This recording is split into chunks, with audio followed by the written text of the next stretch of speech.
sedang sibuk, saudara. Mereka mengadakan satu perjalanan yang mungkin jauh, saudara, untuk bertemu dengan famili mereka, keluarga mereka di hari yang fitri ini, saudara.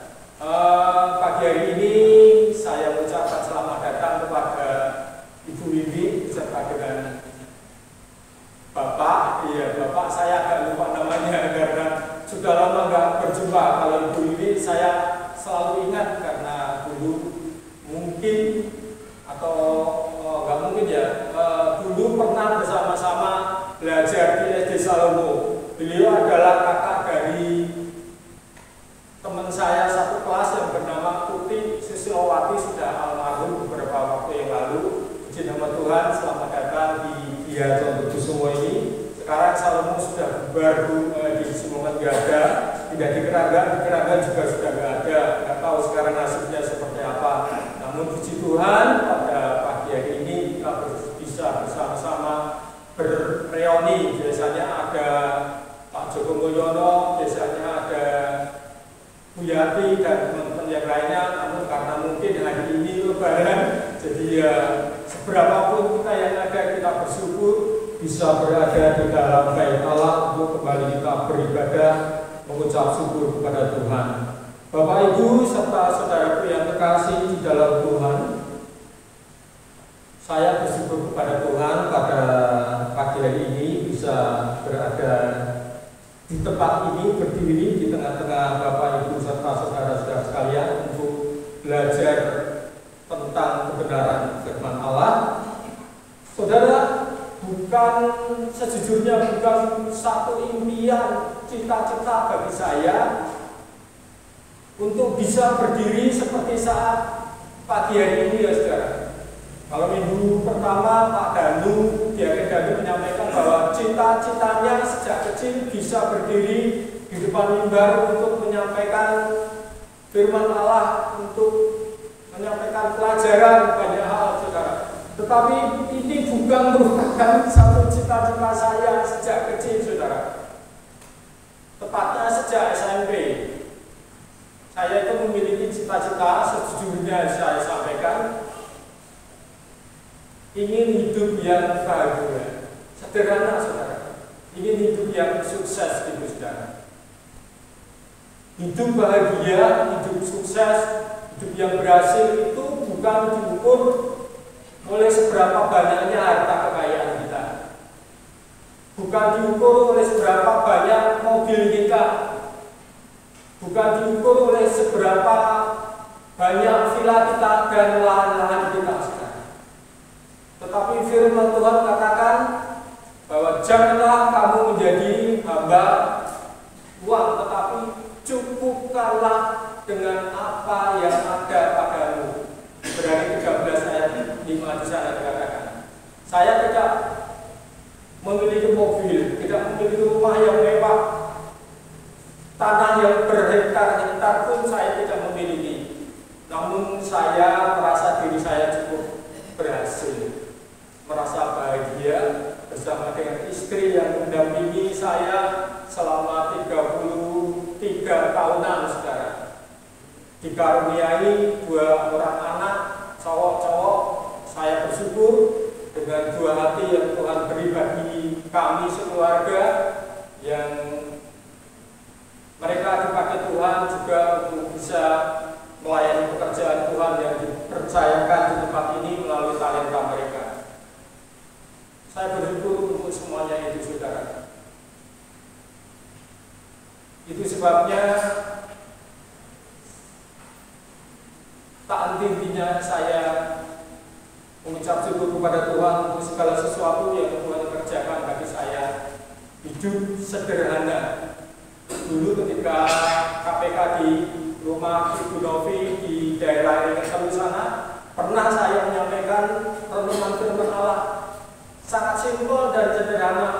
Menjelang saya hari tua itu enggak macam-macam, saudara. Saya ingin kalau nanti sudah pensiun, sudah tua, makan sederhana dengan sayur bayam, tempe dan sambal, saudara. Itu bagi saya sudah sesuatu yang wow, saudara. Tidak harus makan enak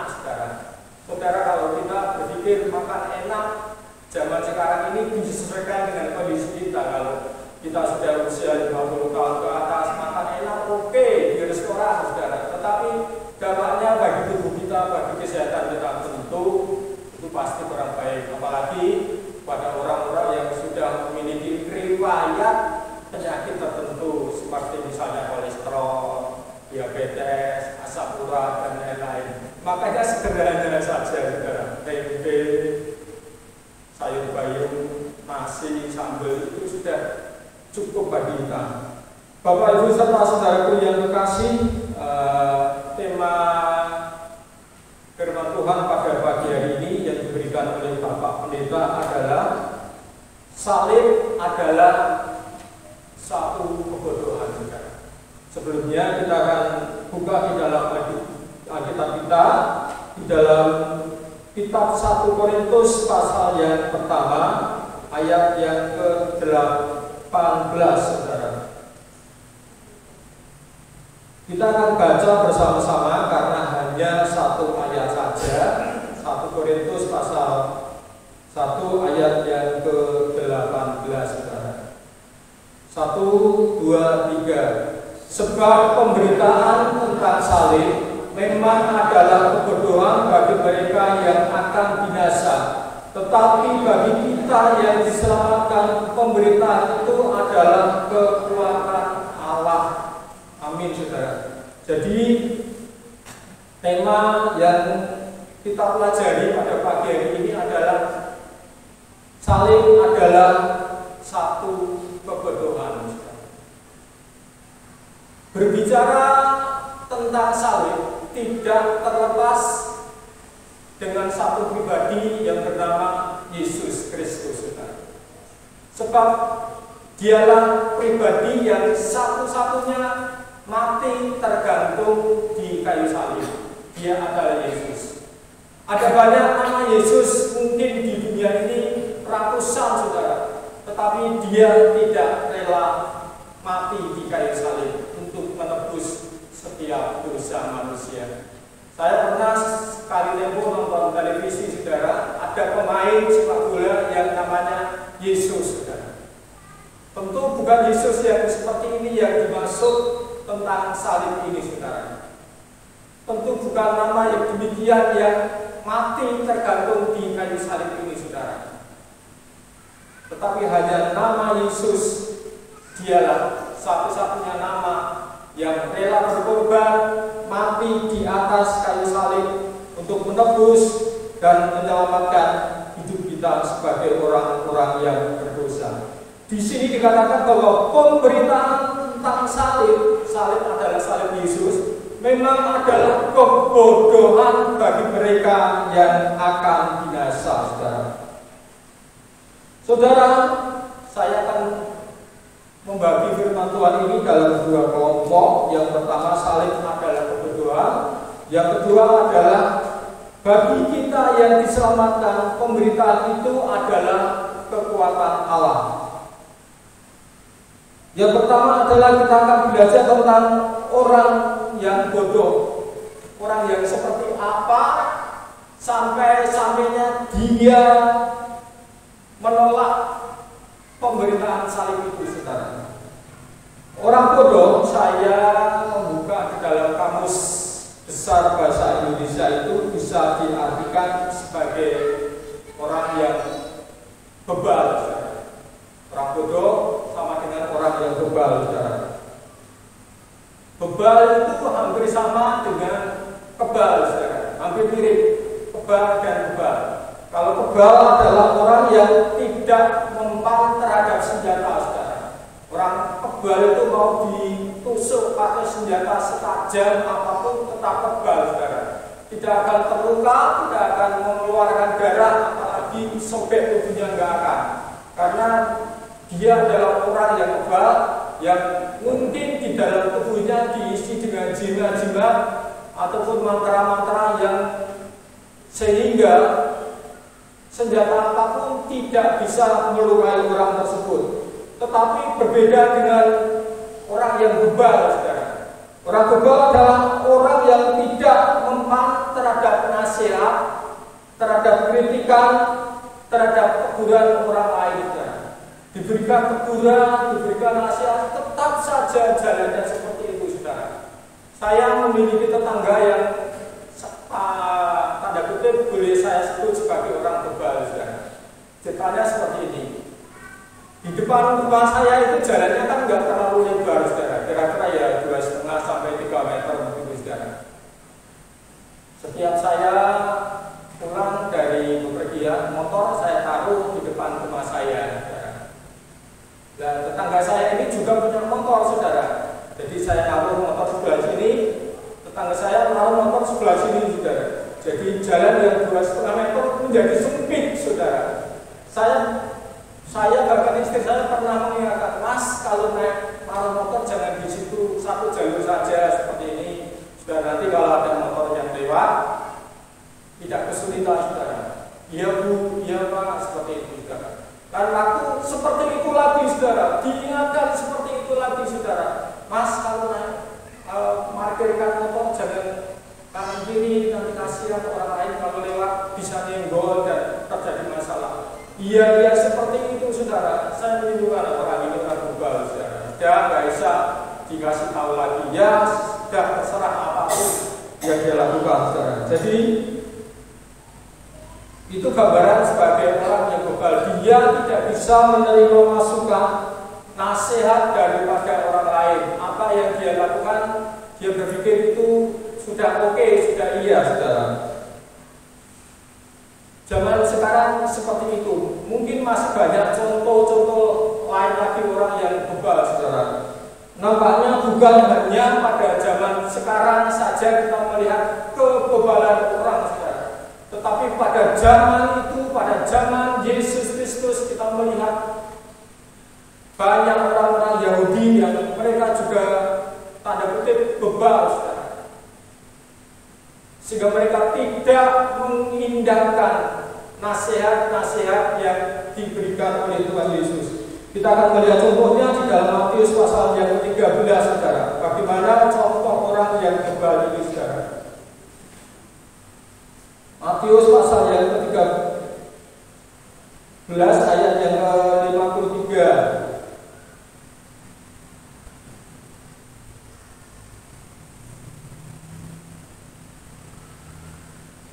Judulnya adalah Yesus ditolak di Nazaret, saudara. Saudara nggak bisa membaca semua, saya akan menceritakan. Pada waktu itu Yesus pulang ke kampung halamannya, saudara. Jadi kalau sekarang ya mungkin istilahnya mudik, seperti itu, saudara. Ketika Yesus berada di kampung halamannya, dia mengajar di dalam satu rumah Allah, di dalam bait Allah, saudara. Dia mengajar tentang berbagai banyak hal kepada orang-orang yang ada di situ. Dia mengajar dengan penuh hikmat, saudara. Bahkan melakukan banyak tanda-tanda mujizat, saudara. Orang yang sakit disembuhkan, yang lumpuh bisa berjalan, yang buta bisa melihat, dan banyak lagi tanda-tanda yang Tuhan lakukan kepada orang-orang yang ada di Nazaret, saudara. Tetapi apa yang terjadi, saudara? Firman Tuhan katakan bahwa orang-orang yang ada pada saat itu, yang berada di Nazaret, menolak Tuhan Yesus. Alasannya apa? Karena mereka kecewa. Dia berkata, loh, bukankah Yesus ini anak tukang kayu yang bapaknya bernama Yusuf yang kita kenal? Bukankah ibunya bernama Maria dan saudara-saudaranya ada bersama-sama dengan kita? Dia adalah manusia biasa yang dulu waktu kecil kita mungkin main bersama-sama, saudara. Dia menolak, kecewa dengan Tuhan Yesus, saudara. Hatinya bebal, tidak mau menerima pengajaran, meskipun orang-orang Nazaret pada saat itu sudah banyak melihat tanda mujizat yang dikerjakan oleh Tuhan Yesus. Tetapi dia tetap bersikukuh bahwa dia adalah manusia yang dilahirkan oleh perempuan yang bernama Maria. Saudara, mereka tidak tahu bahwa Yesus adalah pribadi Allah yang datang ke dalam dunia. yang menyelamatkan manusia, saudara. Mereka tidak paham keberadaan Allah yang ada dalam diri Tuhan Yesus. Itu sebabnya Tuhan Yesus datang ke dalam dunia ini sebagai wujud manusia. Mengapa? Karena target daripada Tuhan adalah manusia. Orang-orang yang harus diselamatkan, orang-orang yang harus ditebus dosanya. Itu sebabnya Tuhan Yesus datang sebagai wujud manusia. Kalau mungkin target daripada Tuhan Yesus adalah rusa atau domba, dia tidak akan menjadi manusia. Dia akan menjadi domba, dia akan menjadi rusa. Mengapa? Karena dengan menjadi rusa atau domba, dia dapat berkomunikasi, dia dapat berinteraksi dengan hewan-hewan seperti itu.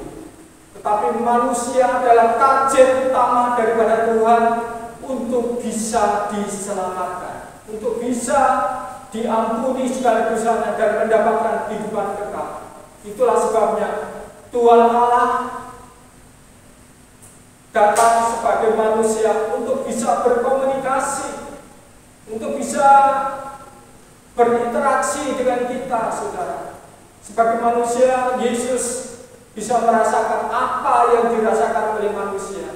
Dia bisa sedih, bisa menangis, bisa lapar, bisa haus, bisa ngantuk, saudara. Itu sebabnya orang-orang di Nazaret tidak bisa menerima keberadaan Tuhan Yesus. Mereka kecewa dengan kehadiran Tuhan Yesus yang hanya menilai Yesus sebagai fisik manusia biasa. Kemudian yang kedua adalah kita akan melihat di dalam Yohanes pasal yang ke-10. Akibatnya semua yang dikerjakan oleh Allah, semua yang dikaryakan oleh Allah bagi umat manusia itu dianggap sebagai kebodohan dan sia-sia yang tidak bisa diterima oleh akal manusia. Jadi yang memiliki gagasan, yang memiliki ide, yang memiliki satu rancangan-rancangan supaya manusia bisa diselamatkan, manusia bisa memperoleh satu kehidupan kekal, bukan manusia, saudara.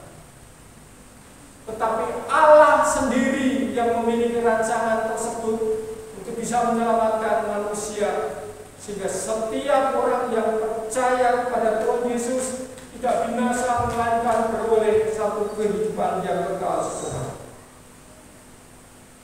Yesaya 55 ayat 9 di sana dikatakan, seperti tingginya langit dan bumi, demikianlah tingginya jalanku dan jalanmu, rancanganku dan rancanganmu. Paulus memahami hal itu, yaitu orang-orang dunia telah memilih jalan hidupnya menurut keinginannya yang mengandalkan kekuatan, kehebatan, kepintarannya, bahkan kekayaannya sendiri, sehingga dia merasa tidak memerlukan Tuhan, dia tidak memerlukan keselamatan yang daripada Allah, saudara. Saudara, beberapa waktu yang lalu dunia ini sempat menjadi heboh, saudara.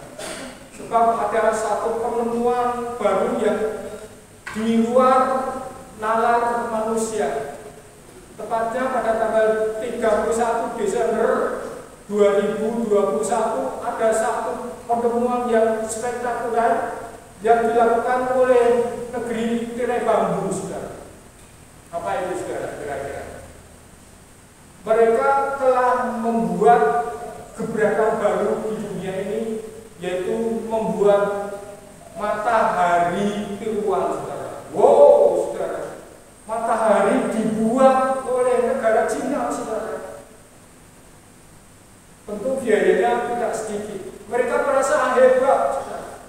Matahari yang mengorbit selama 17 jam itu bisa menghasilkan satu suhu temperatur sebesar 70 juta derajat, saudara.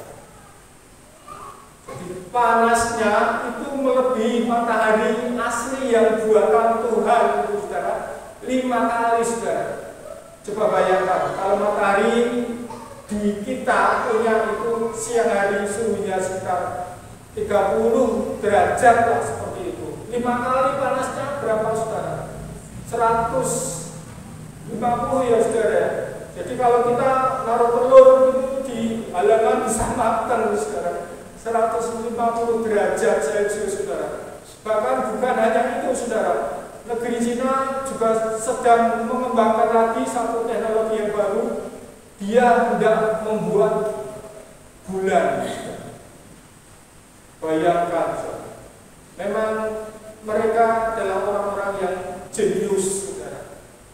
Mereka berpikir dengan kemampuannya dia tidak membutuhkan namanya Tuhan yang dapat menolong dan menyelamatkan mereka. Mungkin di era kemudian hari mereka bisa membuat nyawa baru, saudara. Jadi orang yang mati diberikan nyawa sehingga hidup lagi, saudara. Itu negeri bambu Cina yang ada saat sekarang ini, saudara. Mereka mengandalkan kepandaian, kehebatan, ketenaran mereka.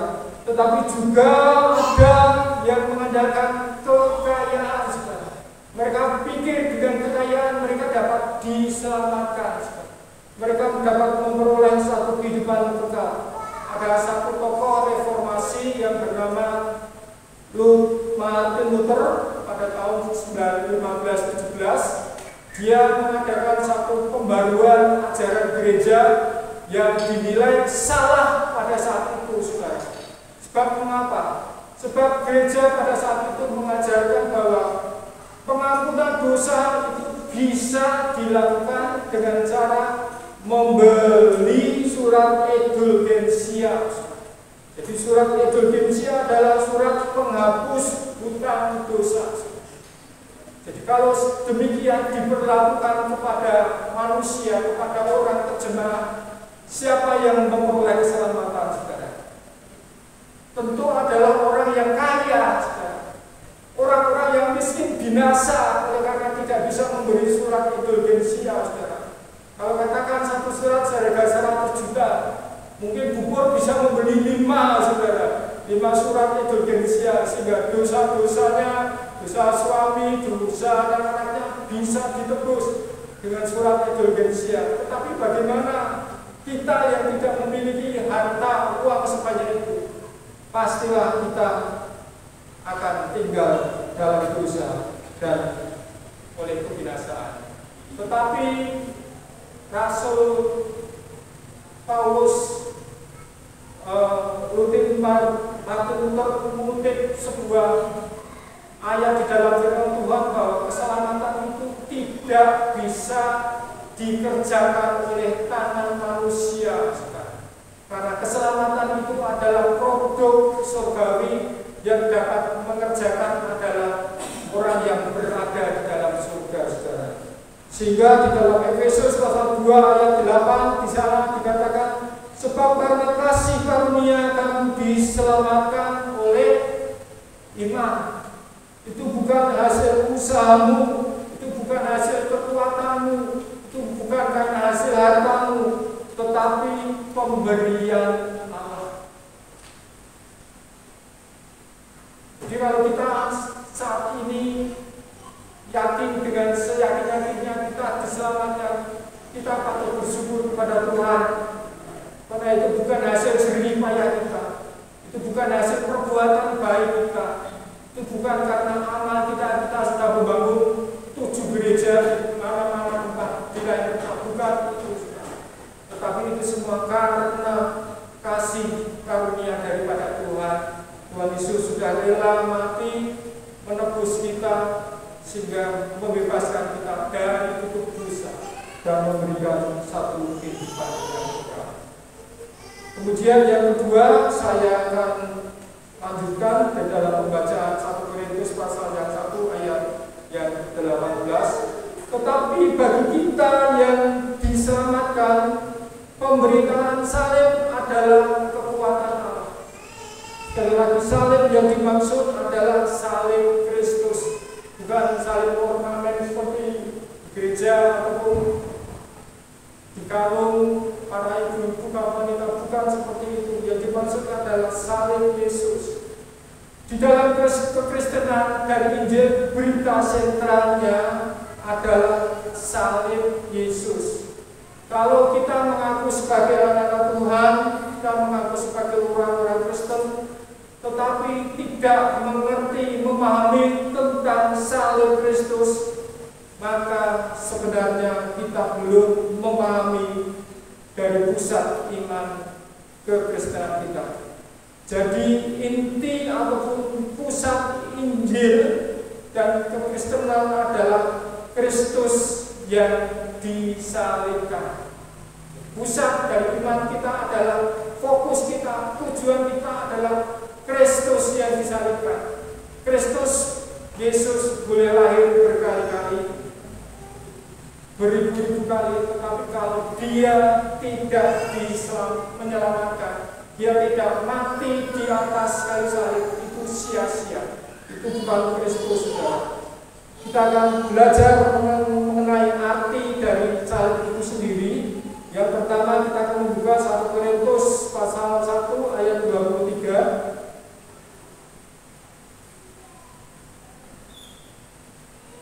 1 Korintus pasal yang pertama ayat yang ke-23 akan saya bacakan. Tetapi kami memberitakan Kristus yang disalibkan. Jadi Paulus menulis dengan tegas bahwa Paulus memberitakan tentang Kristus yang disalibkan. Arti daripada salib yang pertama adalah, saya sebut, penggantian. Karena di atas kayu salib terjadi proses penggantian, saudara. Kita yang seharusnya mati di atas kayu salib telah digantikan oleh Tuhan Yesus. Dia rela menggantikan kita karena dosa kita. Tetapi Yesus yang ada di sana itu menggantikan semua pelanggaran kita, semua kejahatan kita. Dia gantikan dengan rela mati di atas kayu salib. Mula-mula murid Yesus tidak memahami dan tidak mengerti rencana Tuhan Yesus yang memang harus mati di kayu salib. Sehingga kalau kita membaca Alkitab, kita melihat bagaimana seorang murid Yesus bernama Petrus berusaha sedemikian pula untuk bisa membela Tuhan Yesus. Kita melihat pada saat di Taman Getsemani ketika Yesus mau ditangkap oleh tentara Romawi, Petrus berusaha menghalang-halanginya, saudara. Sampai kemudian puncaknya pada intinya bahwa Yesus mau menyelamatkan Tuhan Yesus supaya tidak disalibkan, saudara. Tetapi seiring dengan perjalanan waktu, Petrus akhirnya dapat menangkap rencana tersebut, saudara. Dalam 1 Petrus pasal 2 ayat 24, saudara. 1 Petrus pasal 2 ayat 24 saya akan bacakan. Ia sendiri telah memikul dosa kita di dalam tubuhnya di kayu salib, supaya kita yang telah mati terhadap dosa hidup untuk kebenaran. Oleh pilu-pilunya kamu telah menjadi sembuh. Ia sendiri, Yesus sendiri telah memikul dosa-dosa kita di atas kayu salib, saudara. Dia menanggung segala pelanggaran kita. Dia menggantikan dosa kita. Dia menggantikan hidup kita. Kita yang seharusnya digantung, kita yang seharusnya disalib, tetapi Tuhan Yesus sudah gantikan semuanya itu. Saudara, kita bangga memiliki Tuhan Allah yang peduli dengan keberadaan kita. Usaha apapun, upaya apapun yang kita lakukan untuk memperoleh satu kehidupan yang kita tidak akan bisa mungkin dapat kita lakukan selain kita hanya percaya kepada salib Kristus, salib Tuhan yang menyelamatkan dan membebaskan kita. 1 Petrus pasal 3 ayat yang ke-18 di sana juga ditulis, sebab Kristus telah mati untuk dosa-dosa kita. Lagi lagi-lagi dosa kita. Seberapa banyak dosa kita, saudara, sehingga Yesus rela mati di atas kayu salib. Dia menggantikan kita mati di atas kayu salib. Ada banyak referensi-referensi di Alkitab yang mencatat bahwa Yesus mati menggantikan kita, menebus kita, saudara. Pun jauh sebelum kelahiran Yesus, kita melihat ada seorang nabi yang terkenal, nabi yang hebat, yang menubuatkan tentang kematian Tuhan Yesus, saudara. Yaitu seorang nabi yang bernama Nabi Yesaya. Dia menulis di dalam kitab Yesaya pasal 53 ayat 4-6. Tetapi sesungguhnya penyakit kita yang ditanggungnya. Segala penyakit, kutuk, dosa, pelanggaran, semuanya ditanggungan kepada Yesus. Dia menggantikan bagi kita semua. Yesus mengalami semua posisi itu karena menanggung dosa kita dan semua kejahatan untuk menggantikan kita, sehingga Tuhan rindu supaya kita dibebaskan, kita diampuni dan mendapatkan satu kehidupan yang kekal. Saudara, 2 Korintus pasal 5 ayat 21 di sana juga menulis, dia yang tidak mengenal dosa dijadikan menjadi dosa karena kita. Betapa beratnya dosa yang ditanggung oleh Tuhan Yesus. Dosa seluruh dunia, saudara. Kita kalau melihat manusia di muka bumi ini penduduknya berapa, saudara? Sekitar 6-7 miliar. Berapa banyak, berapa kesalahan, berapa dosa yang sudah dilakukan oleh manusia? Banyak sekali tak terhitung, saudara. Tapi Tuhan Yesus tanggung sendiri di atas kayu salib, saudara. Saudara, untuk menanggung dosa kita sendiri saja. Manusia sudah sangat berat, sudah kewalahan. Dosa-dosa yang lampau yang sudah kita lakukan, kita sudah minta ampun, sudah bertobat kepada Tuhan. Seringkali kita pun tidak bisa melupakan kejahatan kita, dosa kita di masa lalu kita. Manusia seringkali terintimidasi oleh kuasa iblis. Loh, itu loh dosamu dulu. Kamu sudah melakukan satu kejahatan yang besar, kamu sudah melakukan dosa yang besar. Dosamu tidak bisa diampuni. Itu intimidasi dari kuasa iblis. Dia senantiasa setiap waktu, setiap saat mengingatkan dosa kita yang lampau. Bagaimana tindakan kita apabila kita terintimidasi seperti itu, saudara? Kita harus menenting di dalam nama Yesus. Itu masa lalu. Sekarang aku pengikut Kristus. Aku sudah diubahkan, aku sudah diampuni segala dosa-dosa dan pelanggaranku, saudara. Jadi Yesus sebagai seorang manusia, dia menanggung dosanya manusia di muka bumi ini, saudara. Saudara, sebagai seorang manusia, Yesus merasakan satu penderitaan, kepedihan yang sangat luar biasa. Sehingga di dalam Markus pasal 14 ayat 34 di sana dikatakan bahwa hatiku sangat sedih seperti mau mati rasanya, saudara. Kita tahu bahwa Yesus itu adalah 100% manusia dan 100% Allah. Sehari sebelum Yesus diadili, dia ditangkap di Taman Getsemani. Dan pada saat itu, sebelumnya dia berdoa kepada Bapaknya bahwa dia merasa sebagai manusia, hatiku sangat sedih seperti mau mati rasanya. Dia berdoa, merasakan, melihat penderitaan yang akan datang sedemikian hebatnya, sehingga dia berdoa, hatiku sangat sedih dan pengen mati rasanya. Kemudian dia meneruskan doanya, ya Bapa, kalau boleh cawan ini lepas daripada, berlalu daripada Kristus. Sebagai tubuh manusia, Yesus mengalami satu kegentaran yang luar biasa, ketakutan yang sangat luar biasa. Yesus pada saat itu saya katakan stres, saudara, menghadapi kehidupan yang kemudian akan terjadi, yang akan dilaluinya. Dia berdoa, keringatnya memuncul seperti darah. Dan dia berkata, Allahku, Allahku, mengapa engkau meninggalkan aku?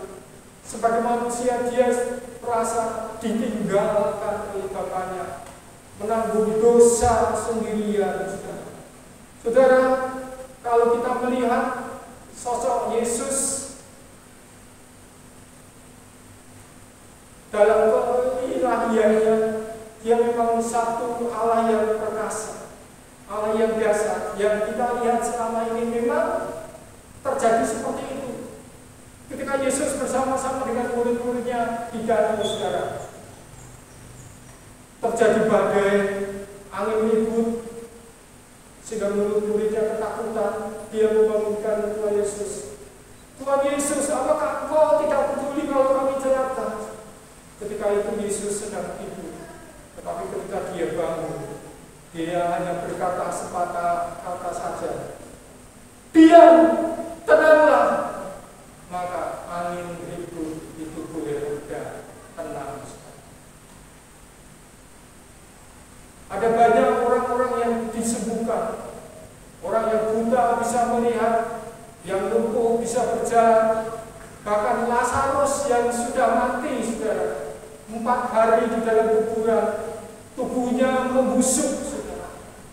Ketika Tuhan Yesus datang, Lazarus keluarlah, maka Lazarus keluar dan menjadi hidup kembali. Yang tampak dalam keilahian Yesus adalah seperti itu, saudara. Dia berkuasa menghidupkan orang, menyembuhkan orang sakit, saudara. Tapi ketika Yesus menjadi pribadi manusia, dia sangat ketakutan sekali, saudara. Dia mengalami stres yang luar biasa pada titik itu, saudara. Penajisan, dosa, kejahatan ditimpakan atas dirinya, saudara. Kemudian yang kedua adalah pengampunan dosa. Yang pertama adalah penggantian, yang kedua pengampunan akan dosa, yang terambil dari Matius 26 ayat 28. Sebab inilah darahku, darah perjanjian yang ditumpahkan bagi banyak orang untuk pengampunan dosa. Di atas kayu salib terjadi apa yang disebut pengampunan dosa lewat darah Yesus, saudara. Jadi setiap orang yang percaya kepadanya, kita yakin, kita percaya diampuni dosa-dosa kita. Jangan ragu lagi, saudara. Sebab Tuhan Yesus sudah rela mati di kayu salib untuk menebus, mengampuni dosa kita. Memang ada banyak orang Kristen yang menganggap hal ini adalah hal yang biasa. Ketika dosa minta ampun, dosa minta ampun, dosa minta ampun lagi, dosa minta ampun lagi. Lama-lama jadi apa, saudara? Gila seperti itu, saudara. Jadi janganlah kita mempermainkan keselamatan yang Allah sudah berikan bagi kita. Kalau kita sudah diampuni dosa kita sudah mendapatkan janji keselamatan, kita akan pegang teguh dalam kehidupan kita. Kita seharusnya lebih bijaksana di dalam bertindak. Sekecil apapun yang akan kita lakukan, baik di dalam perkataan kita, dalam perbuatan kita, pikirkanlah dengan seteliti, secermat mungkin. Apakah itu benar atau enggak? Sebab apabila apa yang kita lakukan tidak benar dan mengandung kejahatan, mengandung dosa, itu kita sama saja menyalukan Tuhan untuk yang kedua kalinya. Kalau Tuhan sudah mengampuni dosa kita, Tuhan tidak mengingat-ingat dosa kita. Berbeda dengan manusia. Ketika melakukan satu kesalahan, minta ampun kepada keluarganya, sahabatnya, temannya. Saudara, mereka berkata apa? Iya, aku bisa mengampuni engkau, tetapi aku tidak bisa melupakan engkau. Itulah pengampunan yang dilakukan manusia, berbeda dengan pengampunan daripada Allah. Tuhan mengampuni dosa-dosa kita, baik dosa-dosa masa lalu kita sampai dengan dosa kita saat sekarang ini. Tuhan mengampuni, jadi janganlah kita merasa terintimidasi oleh kuasa iblis. Janganlah kita terus merasa berdosa oleh karena kejahatan kita, dosa kita masa lalu kita. Semua dosa, pelanggaran, kutuk kita sudah Tuhan ampuni, Tuhan sudah bebaskan. Kemudian yang terakhir adalah penebusan, saudara. Efesus 1 ayat 7. Sebab di dalam Dia oleh darahnya kita beroleh penebusan, yaitu pengampunan dosa. Yaitu yang kita perhatikan adalah penebusan, yaitu pengampunan atas dosa, saudara. Kata penebusan itu berasal dari kata apolutrosis, saudara, yang berasal dari kata pasar, saudara, pada saat itu, saudara. Di mana pada saat itu pasar merupakan satu tempat bagi masyarakat untuk bertransaksi jual beli. Di sana ada bangsal-bangsal tempat penjualan buah, bangsal penjualan sayur, daging, tetapi juga ada bangsa penjualan budak, saudara, pada saat itu, saudara. Jadi budak-budak itu dikerangkeng, di tangannya dirantai, saudara. Tapi kalau ada budak yang beringas, ada budak yang galak, yang suka melawan, mereka ditaruh di dalam satu kurungan, saudara. Jadi mereka tidak bisa melawan orang-orang yang menjual di situ. Nah, apabila seseorang ingin membeli budak, dia datang melihat-lihat, oh ini nggak cocok, saudara. Cari lagi yang lainnya, oh ini kayaknya cocok, ini kuat, besar, bisa untuk mencolok, saudara, bisa untuk angkat beban berat. Mereka membeli, saudara, membeli budak itu untuk mereka bawa pulang, saudara. Saudara, budak adalah orang yang tidak mempunyai hak atas dirinya sendiri. Jadi dia tidak mempunyai kuasa atas dirinya, tetapi yang memiliki adalah orang yang membeli budak itu, saudara. Jadi setelah dibeli ataupun ditebus, maka budak itu menjadi milik yang membeli, yang menebus, saudara. Kita dulu adalah budak dosa. Sebelum kita mengenal Kristus, sebelum kita percaya kepada Tuhan, hidup kita ini diperhamba, diperbudak oleh dosa dan kejahatan. Setiap hari mungkin kita melakukan satu perbuatan yang najis, yang itu sama saja kita diperbudak oleh dosa. Tetapi berita baiknya adalah bahwa Yesus sudah menebus kita dari perbudakan kita. Jadi apabila Kristus sudah menebus hidup kita, tubuh ini bukan lagi menjadi milik kita. Tubuh ini bukan menjadi hak kita, tetapi tubuh ini menjadi milik Tuhan. Sebab itu, biarlah kita akan mempergunakan tubuh ini, hidup ini untuk boleh mempermuliakan Tuhan. Jangan lagi terikat oleh budak-budak dosa duniawiya kita.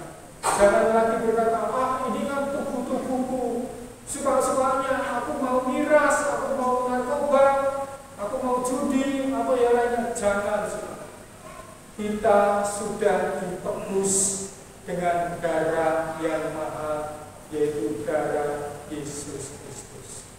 Saudara, inilah firman Tuhan. Salib merupakan satu kebodohan bagi orang yang akan binasa. Tapi kita adalah orang yang tidak binasa. Karena mengapa?